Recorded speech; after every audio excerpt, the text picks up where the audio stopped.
All right, good morning. It is episode 69 of the Schultzcast. A little overcast as Schultzapalooza is in full swing.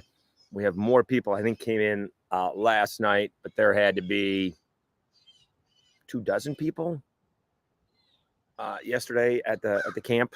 One person trying to study for the boards.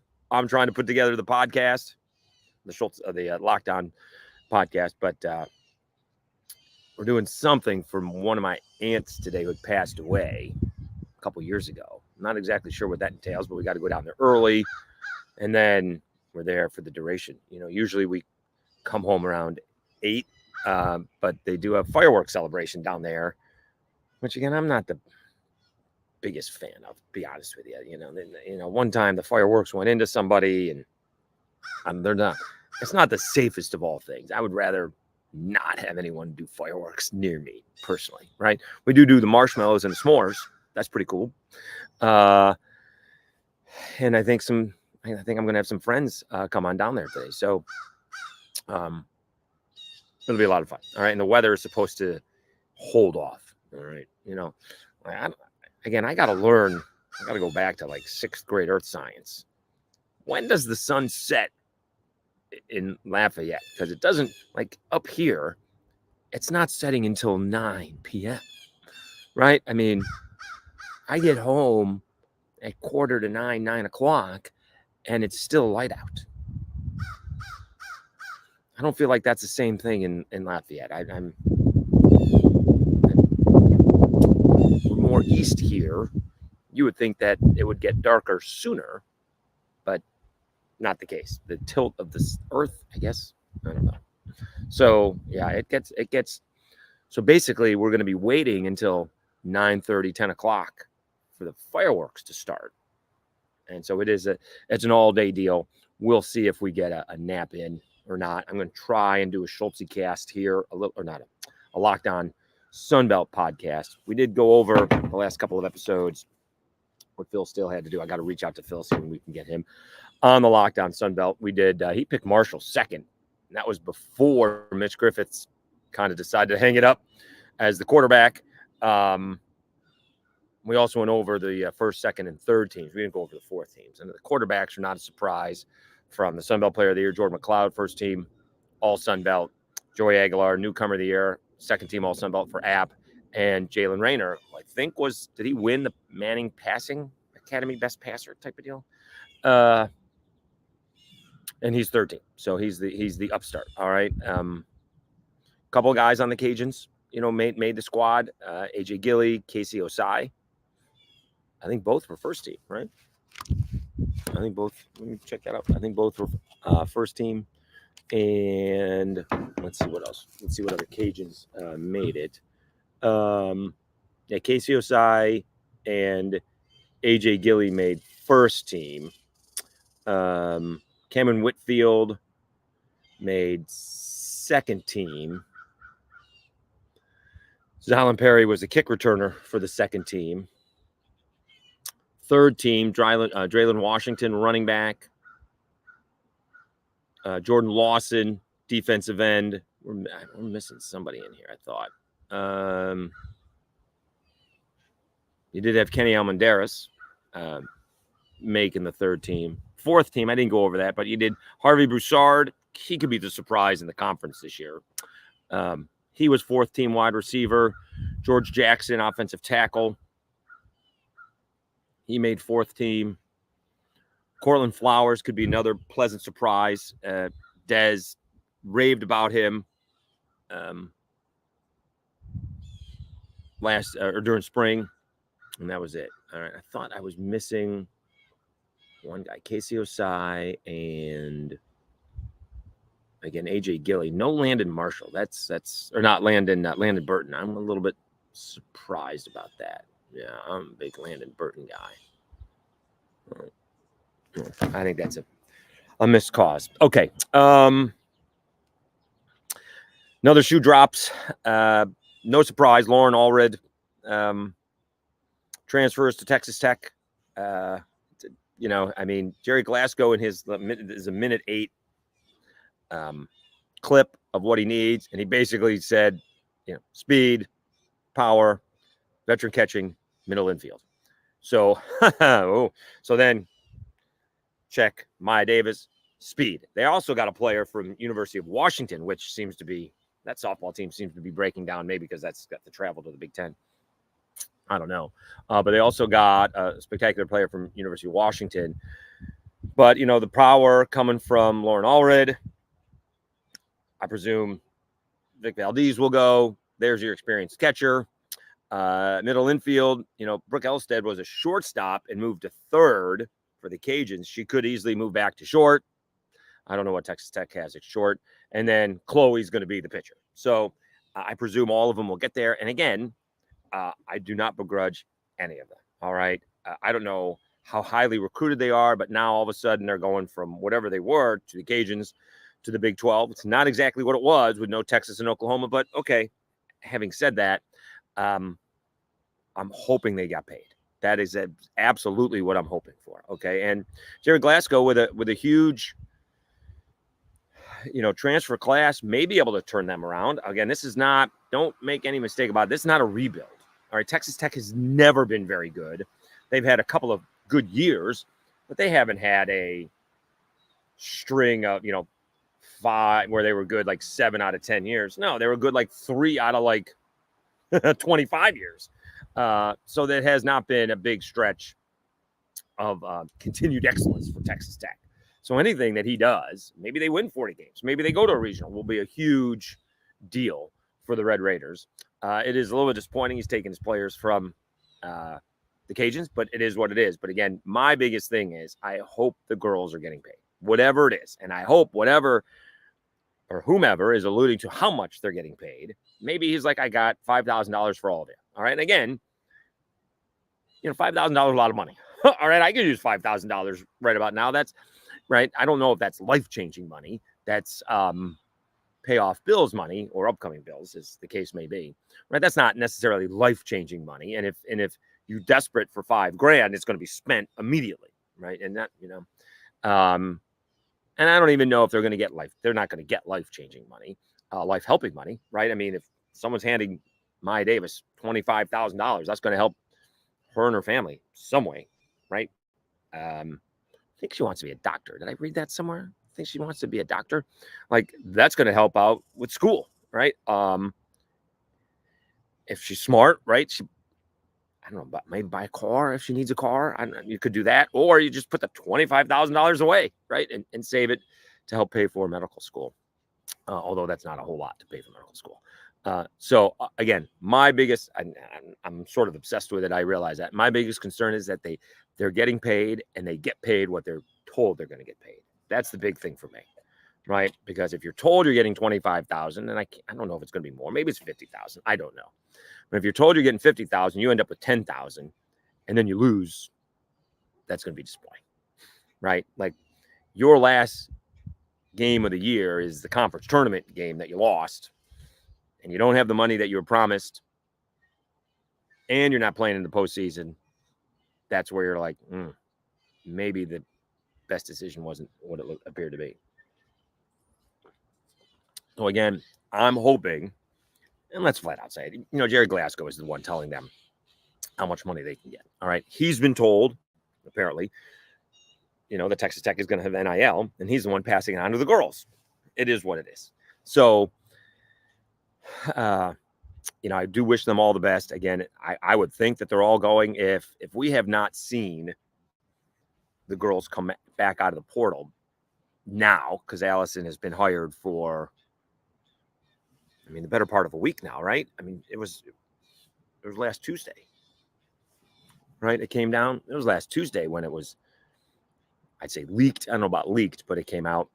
I think it was announced. I think the Cajuns announced it. Yeah, like we're more than a week away, and you see, A&M, all those guys who went into the transfer portal when that went down, and a lot of guys are coming back. So I would have thought if the girls were coming back, they already would have done so.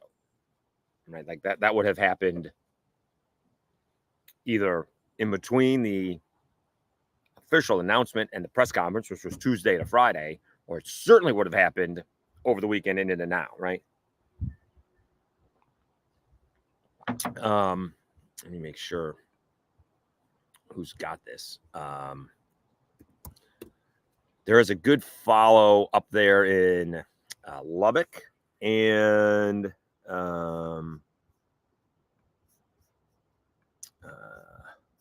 Jamarcus Fitzpatrick from KATC is doing a great job of covering this. I guess Lauren already posted it on Twitter or on Instagram. All right. And Jamarcus actually spoke with Maya Davis. So, and they eventually did it. The funny part was yesterday, just kind of, going to Twitter and seeing if we could find anything else about it. But Hunter Veach left, which is not a surprise, right? I think that's kind of expected. I went to Texas Tech softball, and they announced this yesterday that Hunter Veach is going to be the coach. What I did not know is that Hunter Veach married Hunter Goldsmith. I had to do a double take. I was like, hold on, what's going on here? Hunter Veach and Hunter Goldsmith Veach are going to Texas Tech. Hunter Goldsmith, director of operations. I guess she worked with the Cajuns. And how did we not know that Hunter married Hunter? I mean, I had to do a double take. What's going on here? So it was a little bit funny yesterday. And again, best of luck. Texas Tech's defense is going to be better. That's absolutely going to be the case, right? Absolutely going to be the case. So we'll see. I presume some others are going to, other shoes are going to fall. Let's find out. There's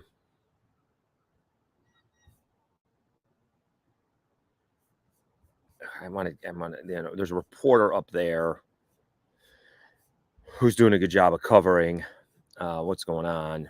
And I forgot his name. I thought it was David. Oh, yeah. David Collier. Collier. So he's at Collieron TV, Collieron TV, David Collier. So Collier.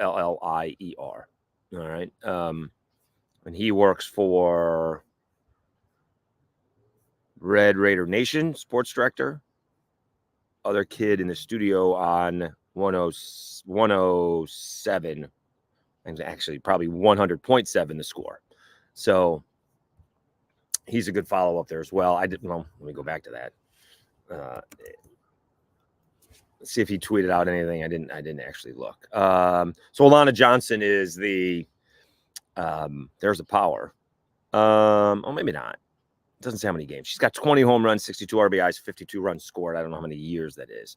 But Alana Johnson is the outfielder from Washington. So now, I mean, if you have her in left or right, and then you got Maya Davis in center, that's pretty good. So it is, again, disappointing. It is what it is. Again, my biggest concern is that I hope the girls get paid. And I hope it's worth it, right? We can go back to, again, why can't I remember who this is? Let's see here. Troy Amos? No.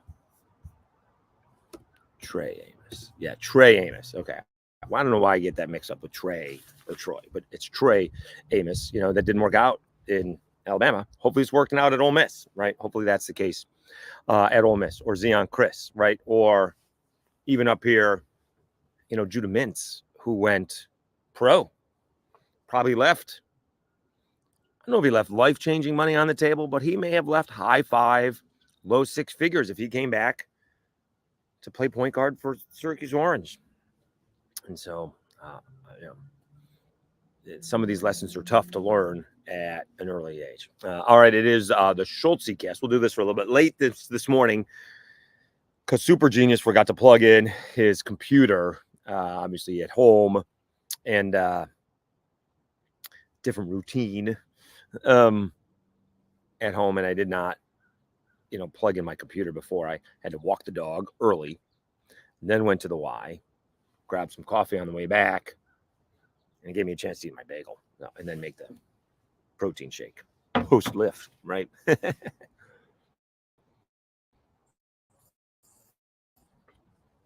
So that's why we're a little late this morning.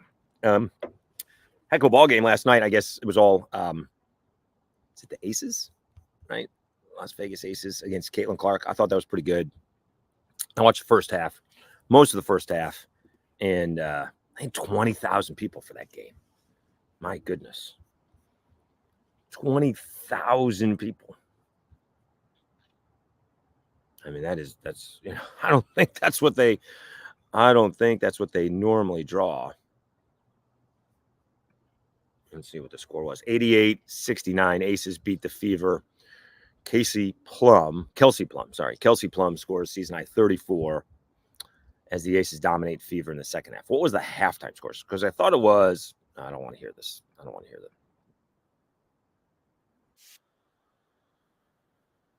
the highlight videos. Actually, they sort of dominated them. It wasn't dominated in the second half. It was dominated in the fourth quarter. Right. So this would have been it was 46-37. So it was a 9-point lead at halftime, down to 6 heading into the fourth, and Las Vegas clamped down. They outscored them 23-10 in the fourth quarter. It just feels like Caitlin, to me, watching her, feels like she's forcing her shot. She's 1 of 7 from 3. She's doing a good job with the assists. 11 assists, 6 rebounds. She did have 6 turnovers. Aaliyah Boston, 18 points, 11 rebounds, and 17 shots. That's pretty good. But Plum had 34. Aja Wilson had 28 and 9. Aja Wilson had like 8 points, 4 rebounds, and 4 assists, 4 rebounds and 3 blocks in the first quarter. That's pretty good first quarter. Ended up with 5 blocks and 9 rebounds. So I thought that was a fun game last night to watch. Didn't stay up for the second half. Past my bedtime. LSU loses a couple of more players in the portal. Thatcher Hurd.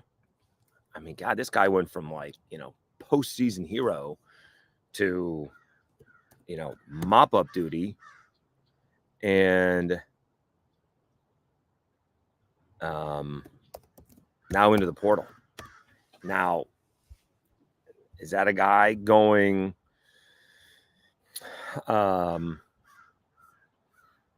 Is he going to go to another? Right, the catcher ended up at Alabama. Could he?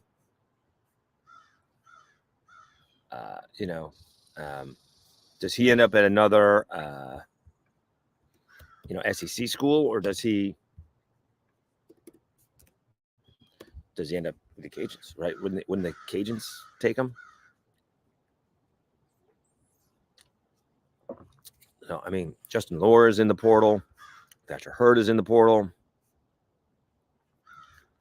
These guys are in the portal. I mean, we'll see what happens next season. The shortstop went into the portal. It could be a little bit of a rebuild for LSU. Paxton Kling ended up at Penn State. I guess he's from there. It says he's coming home. Is he from Pennsylvania? All right, that's gonna be a little bit different. Thatcher Hurd has entered the transfer portal after 2 seasons in Baton Rouge. Hurd, who lifted the Tigers over Florida in the 2023 College World Series, will now search for a new home while testing the 2024 MLB draft waters. All right. Again, another one of those guys that has the stuff, but the stuff doesn't translate to necessarily getting out. All right. Reading Zach Nagy's article on LSU Country. See if he's got a list of these guys, because there's a lot of them. Prior to his 2 seasons in Baton Rouge, Hurd spent 1 season at UCLA. He arrived on campus as the #1 pitcher in California, but suffered a back injury that shortened his freshman campaign. After 1 season in LA, he made the move to LSU. In his second season of college ball, Hurd posted 8-3 record, 3 saves, 84 strikeouts, and 63rd 63 in the third innings. Those are outstanding numbers. 2024 is expected that Hurd would take that next step, but struggled out of the gate. And Gage Jump and Luke Holman got the starting weekend duties. Let's see, anybody else? Okay. So it does have the 14 departures. That's a lot. I know they got a bunch of guys in, but Justin Lohr is gone. MJ Seo is gone. Covered a recruit out of high school. Number 2 ranked shortstop in Texas. Number 16th player overall. Wow. Once enrolled at LSU, shifted focus as a full-time pitcher, but suffered an injury during fall ball in 23. Player whose fastball had reached 96. The youngster will now search for a new home. That's ouch. Brady Neal, the catcher who went to Alabama. Is he from there? Oh, no. In high school, Neal was the number 2 catcher in America. Struggled defensively, right? Javen Coleman, left-handed pitcher. And these are some of the names. Paxton Kling, one of the highest-rated prospects in LSU baseball history. That tells you how difficult baseball is, right? So Dylan Cruz, another good example, and we've been kind of monitoring him, right? Really slow start. I'm going to use the cold as an issue. And then he didn't really deserve, to be honest with you, he didn't really deserve to get promoted to AAA. He had like one good week. And there was a little bit surprised that he did get promoted because Harrisburg was fighting for a playoff spot. And now I think is he on a 10-game? He was on a 10-game hitting streak. Did he get snapped last night? Let's see. He was named to the futures game. Now, somebody ahead of him, James Wood,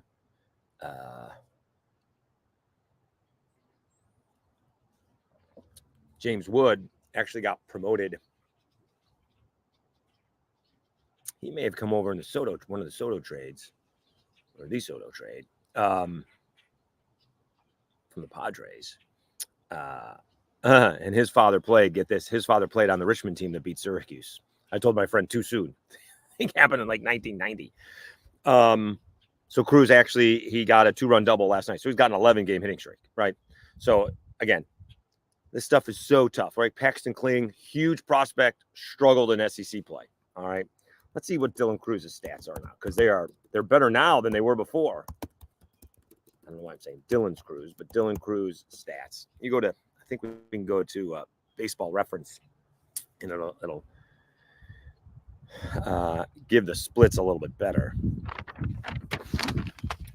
Because again, he's just flat out struggling. Here's we don't want the game log. Let's see here. Okay.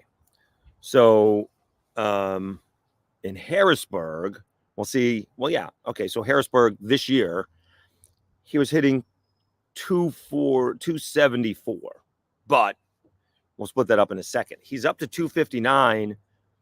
He's got a hitting streak going on, right? He's got 14 hits in 12 ball games.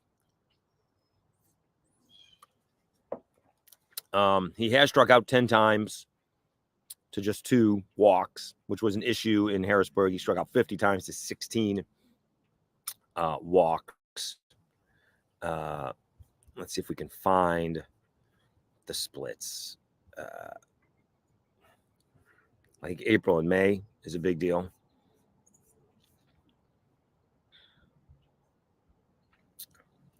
April, Dylan Cruz was hitting 225. He hit 298 in May, which usually doesn't get you promoted to AAA. And now he's hitting 284 in June. So he does have 3 home runs in June, where he only had 4 home runs in April and May. So we may chalk that up to the cold weather. All right. And again, he's only been in AAA for, a couple of weeks. And so it's so tough. Baseball is just a different animal compared to football and basketball, where it's raw athleticism, and it's not in baseball. Outside of your Paul Skeens and can throw 100, you need to know where you're throwing it. Thatcher Hurd can throw pretty hard, but if he doesn't know where he's throwing it, that's a little different. So it is a thing. Wishing all these guys the best of luck. So let me see if there's who else is gone. Sam Dutton is gone. We knew that. Aiden Moffitt left a while ago. Michael Buchanan is gone. Zeb Ruddle. top 5 player in Louisiana less than 2 years ago. God. So, Derek Mitchell, Nick Bronzini, and Austin Rolig. Is he? Let me see here. I'm just going to put out the shortstop guy. Let me see here. Is that the other shortstop? Let's see. Certainly don't know the bench. Orion Kukarak has entered the transfer portal. All right. Yeah. So it's going to be a build next year for LSU. All right. Again, I presume, I can't imagine they're as bad as they were this year to begin with. I mean, they were bad, right? I mean, we didn't really know that they were getting into the College World Series until like the last week of the season, last week of the regular season. Not for sure, anyways. And then they had a sweep at the end. Was that Ole Miss? And then made the big run. I happen to think once they swept Ole Miss, they were in. I just don't think they were going to. Two things. You know, they're going to do their best to get the defending champion in there, and they're always going to do their best to get LSU in there. All right. It is what it is. It is what it is. All right. Anything else going on? Let's see what else. There was something else I wanted to talk about. Let's see here.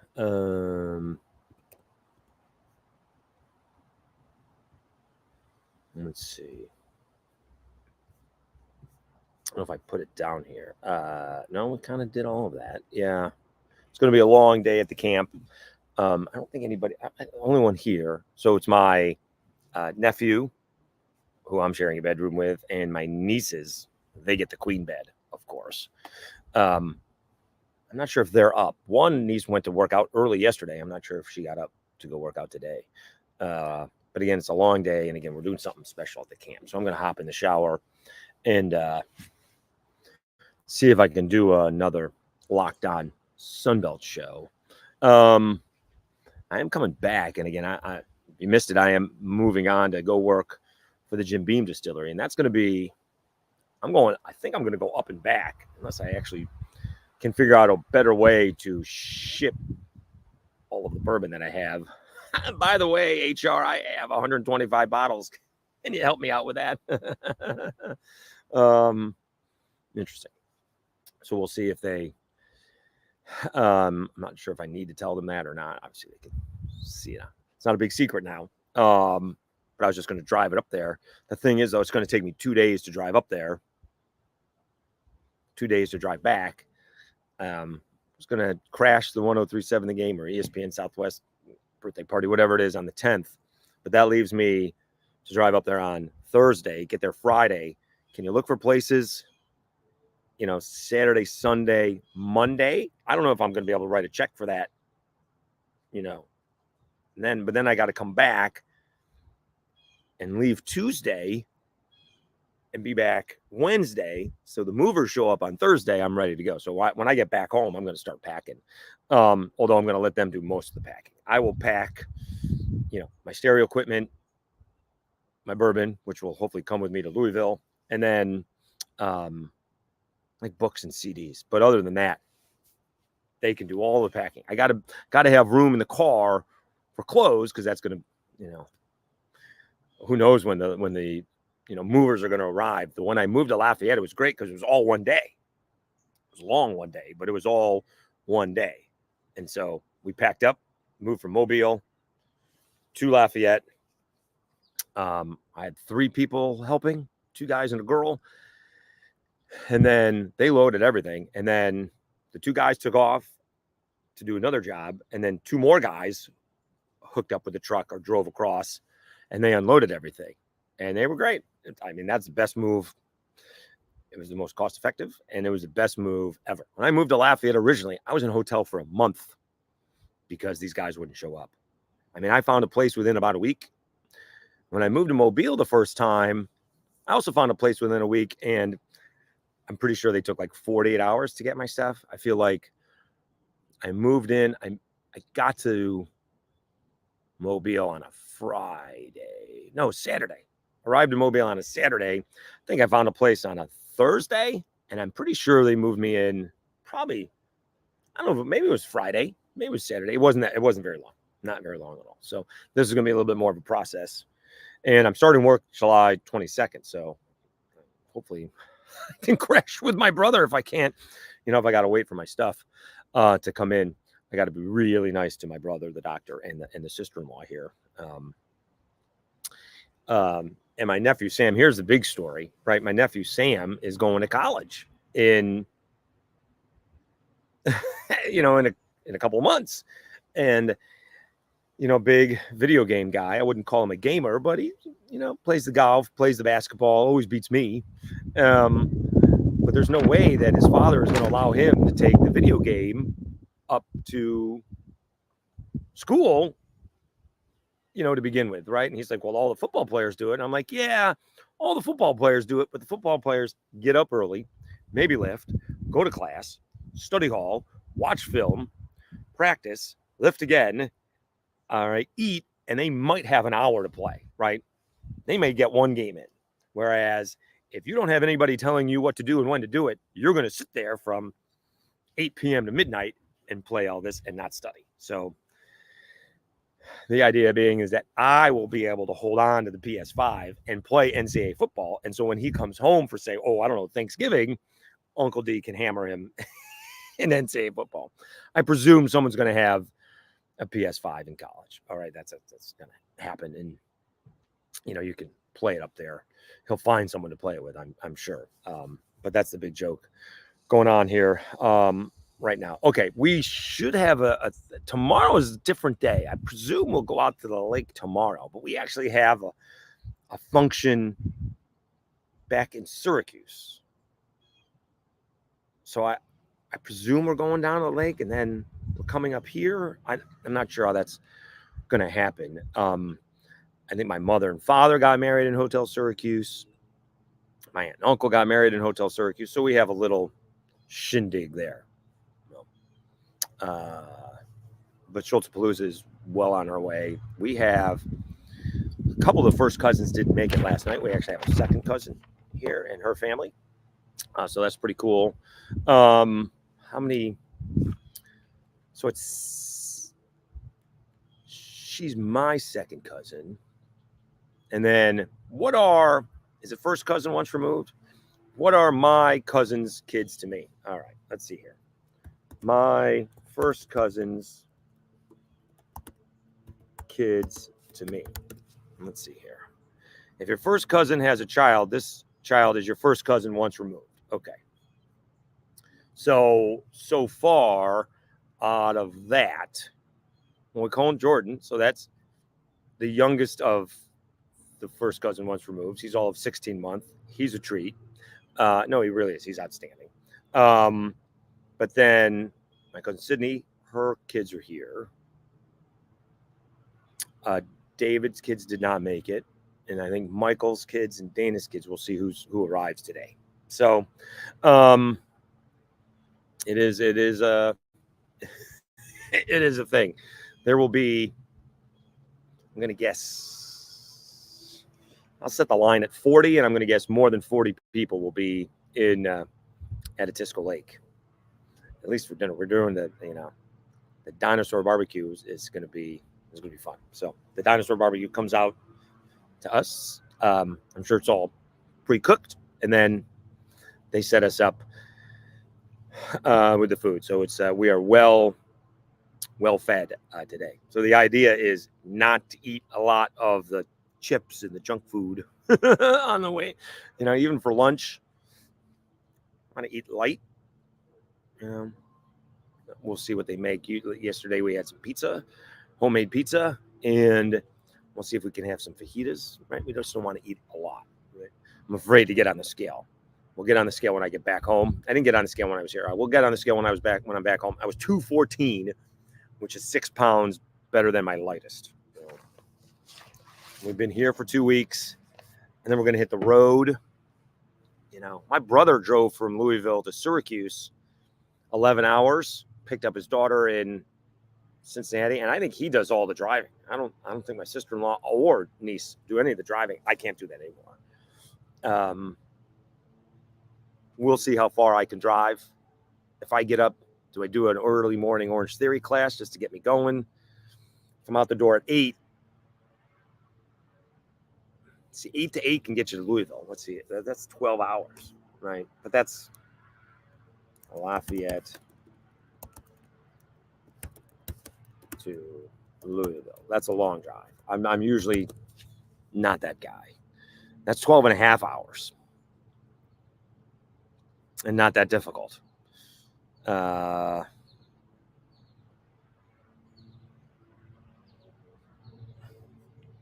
Yeah, it is. So that's it's I-10, 12, then I-55 to Memphis and to Nashville to 65. So it's 12 and a half hours. I could go through Alabama, but I was going to stop in Auburn, but that's way out of my way. That's not going to make it. That's way out of the way. So we'll see how far I can get to. Can I get to Memphis? You know who's in Memphis? Hi, Tim. Maybe I can crash on Buckley's couch for a night. I bet you'd be gracious enough to do that. How far is that? Let me see. Well, where's my map? Let's see here. Lafayette to Memphis. Let's see how far that is. That could be perfect. That's 6 hours and 23 minutes. So 8 hours, that's like 2 o'clock, right? Yeah. When I went to the SEC Media Days, I think I left late. Well, I went to Birmingham. I stayed in Birmingham because I went to a ball game. Yeah, let's see what. Yeah, that's different. Let's see. Lafayette to Nashville. That's 10 hours and 13 minutes. That's 8 to 6. If I don't take any naps, that could be 8 to 8. And then Nashville to Louisville is really easy. So we'll see. All right. The important thing is to get back. That's the important thing, right? That's the worst thing. When I made that trip to the SEC Media Days a couple years ago, I guess it was last year. Yeah, it was last year. It just didn't end. Oh no, you know what I made the trip for? It wasn't that. It was my niece's graduation from nursing school, for Louisville. She graduated from college.